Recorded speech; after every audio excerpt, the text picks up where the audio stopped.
So hello guys, welcome back to the new video. In this video, I will guide you with how you can arrange app icons alphabetically on the home screen of your iPhone. So there are two ways by which you can do this. First is manual. For this, tap and hold the home screen and then arrange the app icons accordingly. Like this. However, this is the manual way and this will take a lot of time. There's another way by which all the app icons will be arranged automatically. So for this, open the Settings app on your iPhone. Here, tap on General, scroll down and tap on Transfer or Reset iPhone. After this, tap on Reset and then tap on Reset Home Screen Layout.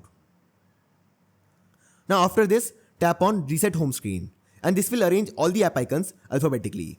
So this is how you can arrange all the app icons alphabetically on the home screen of your iPhone. So I hope you find this video useful. And if you do, then don't forget to like this video and subscribe our channel.